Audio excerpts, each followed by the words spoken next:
We are welcoming to our topical conversation Jerry Lonergan, running for the office of Kansas House District 71. We appreciate you taking the time to educate voters. Jerry will make an opening statement, then answer questions prepared in advance. Jerry, go ahead with your opening statement. Thank you, Keith. I'm running because after being courted by a number of different people, I realized I couldn't answer the question, well, if you don't do anything, how do you expect anything to be different? And so I grudgingly decided to join. It's been a really good opportunity for me. I'm glad in retrospect, I'm glad I did it. I'm a Salina kid, graduated from Sacred Heart High School, had a not a particularly good start to my college career and ended up working construction 7 years. So I know what it's like to work 50 and 60 hours a week and not feel like you're getting paid for the value of the work that you do. So that was a real valuable experience for me. I met my wife, Nancy, 48 years ago and got married and decided I better go back to college if I wanted to be able to keep her in the house. So we put each other through school. She became an elementary school teacher, taught for 27 years, more than half of that time with English as a second language kids. So she's got a lot of experience working with first generation Americans. Heard great stories from her for that. I had a varied career as a research economist. I managed things, I ran programs, and I had my own business for 6 years. I had my own research and consulting practice for 6 years. Ended my career as a research economist for an organization called the Civic Council of Greater Kansas City. So I have a very broad experience. I've had an enjoyable career. I'm very proud of the things that Nancy and I were able to accomplish. We have 2 kids, 5 grandkids. Our oldest grandson just graduated from Marine Corps basic training, and 3 days later, he's with the reserves, and now he's in college and starting his college career too. So that's a little bit about me. I hope that was helpful and useful. Thank you very much for that opening statement, Jerry. We'll get started with the questions. First question: how are you going to keep in touch with your constituents?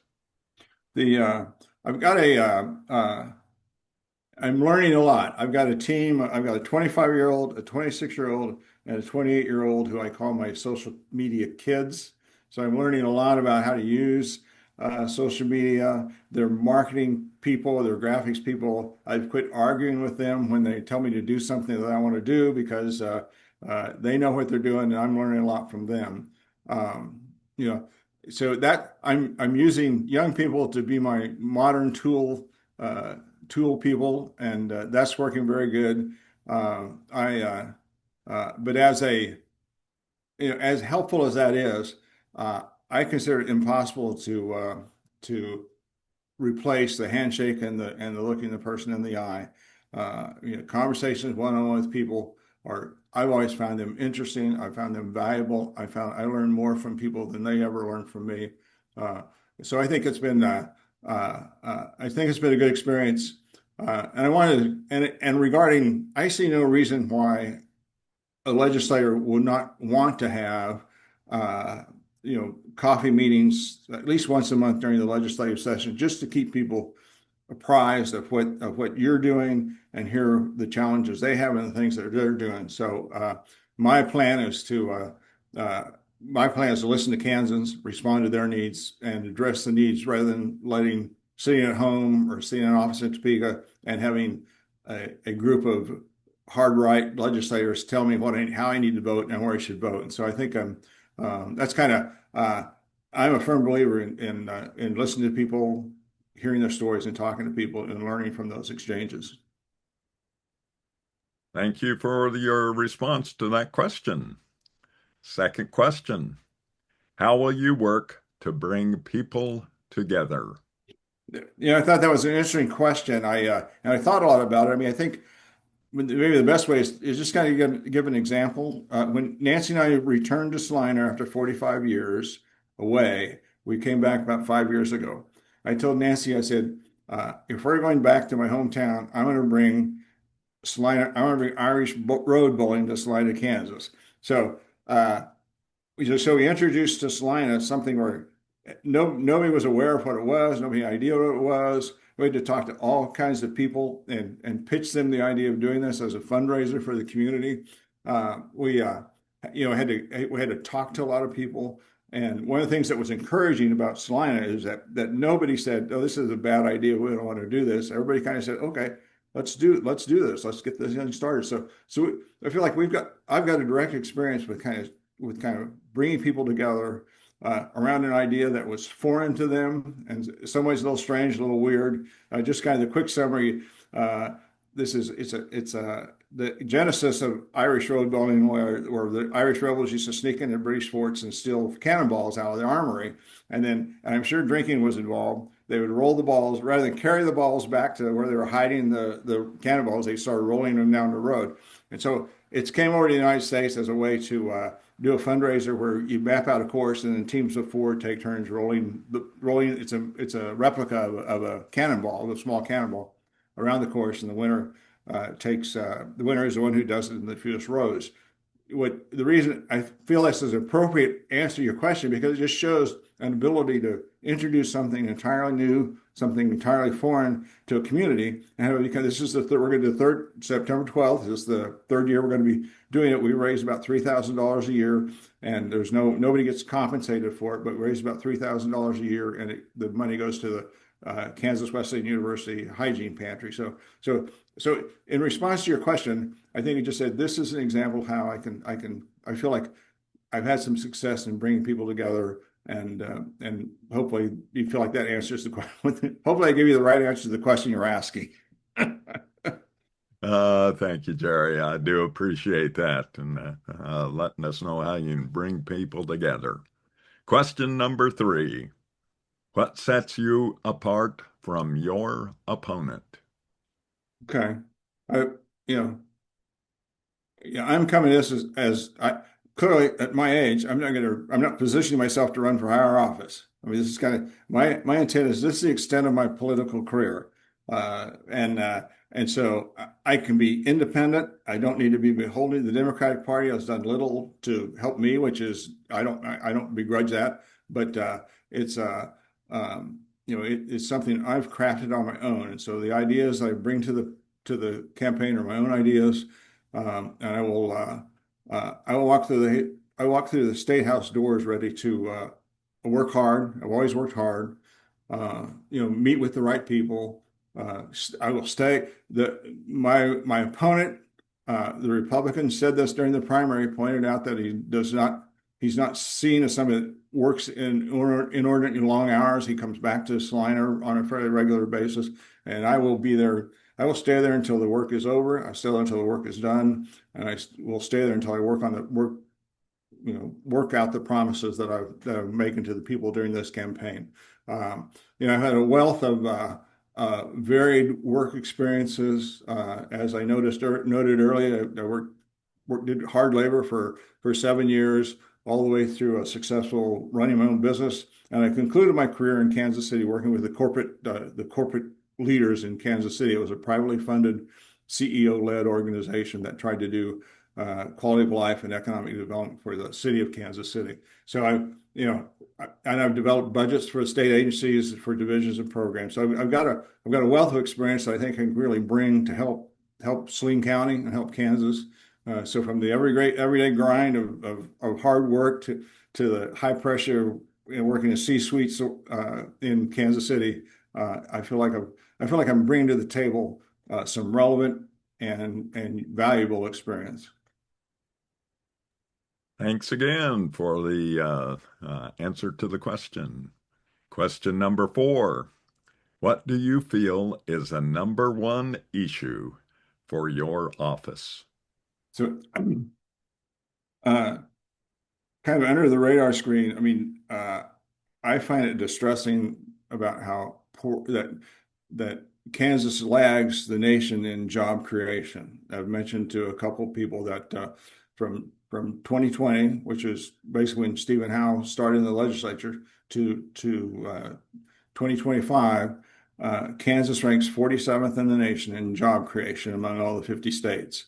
And this has been going on for a while. I mean, we need to do something different in order to change the economic growth, the economic potential for the state of Kansas. We can historically the state has relied on the old smokestack chasing. Let's bring industries to Kansas, and that's how we'll grow the economy. When all the data shows that the most of the new jobs, most of the total net jobs in a state in the United States is due to job creation by firms that are less than 10 years old. So I mean, by wasting our resources and trying to recruit firms, missing the opportunity to make the city grow, let's find out what those young firms need to continue to grow and to take over. So the last thing I'll say is we're the 47th state in the nation. If we'd have just performed at the average of the United States, that would have been 50,000 additional jobs in Kansas over the last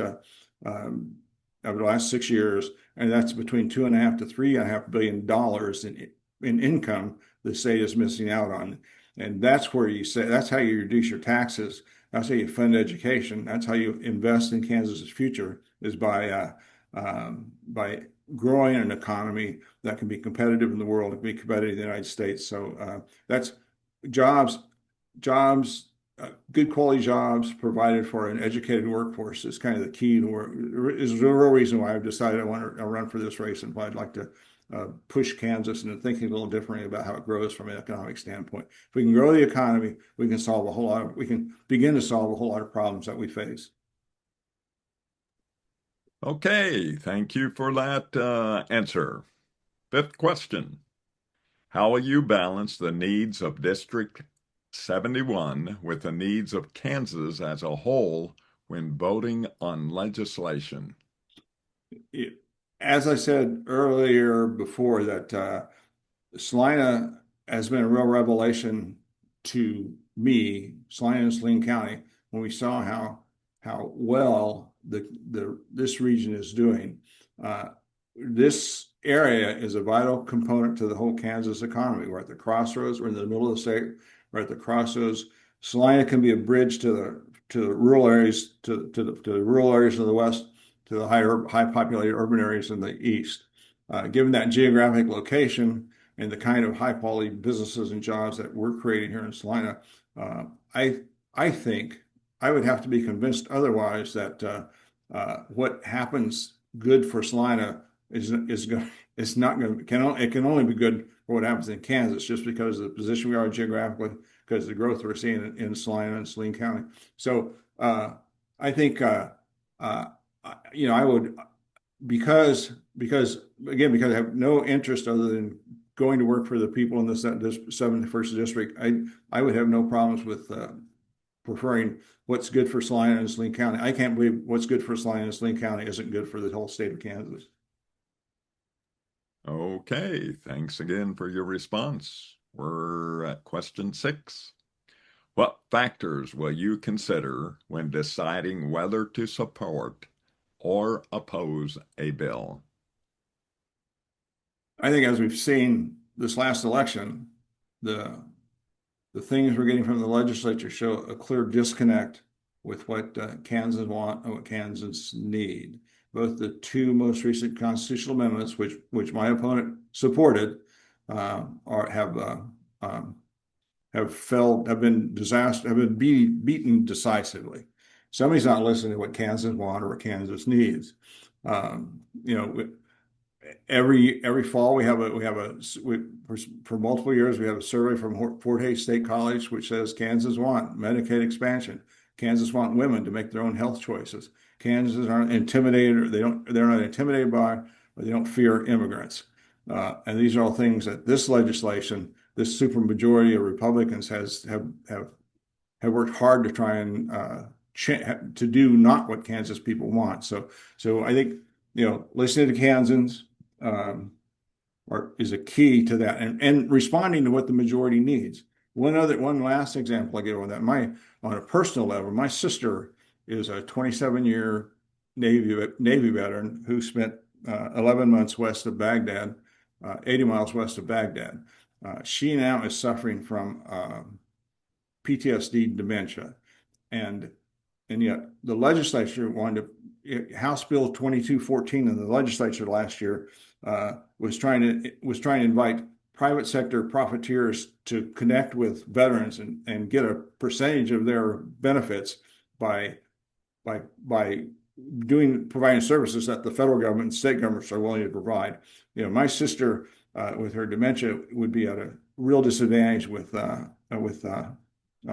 somebody coming in and trying to convince her that, well, let me help you find money, but she can't afford to have somebody else taking a share of her benefit package. And I just shows a real disconnect with the veterans in Kansas and the people in Kansas by passing legislation like that. And that's why I will listen to what Kansans want, and I will try to provide that for them rather than help people that have other ways that they can be doing things and shouldn't be doing stuff like that. Okay, thanks again. Okay, question 7 and the last question. How will you work with the legislators who have different viewpoints to achieve meaningful results for Kansas? So let me answer that by giving you an example from my personal experiences. About 2006, Governor Sebelius invited me to serve as co-chair of something she called the Wind and Prairie Task Force. And the goal of the task force was to see if there were ways that wind farms could be placed in environmentally sensitive areas like the Flint Hills or like in the grasslands. And my first inclination was, well, let's just get 10 really smart people together in the room and we'll give you a great report. Well, what she said was that, well, that's exactly how we should do it. I'm going to give you a committee of 17 vested interests, and I don't want a minority report. So that was a fairly formidable task to try. So we had 17 people in the room with greatly diverse, opinions or ideas as we want to preserve the prairie. This is a business opportunity using the Kansas resource, and it was I've told her, I said it was I learned a lot from the experience, but one of the worst experiences of my life was trying to wrestle those people together. And what we found out is if Kansans just talk about issues, they can disagree. If you just talk about issues, they can come to a solution that is acceptable. Not so much a solution, but maybe a resolution that's acceptable. I did have one person call me, and she had been counting how many sentences there were in each paragraph, and she said we had more sentences in pro industry paragraphs than we had in pro environment paragraphs. So it was a great experience, and it was fun to watch how when we started out, there were clearly a reluctance and a resistance to kind of interact and talk to each other. But over time, as they understood they would have the opportunity to speak and talk to each other, they warmed up to each other, and we did what the governor asked us to do. We gave her a report without a minority report.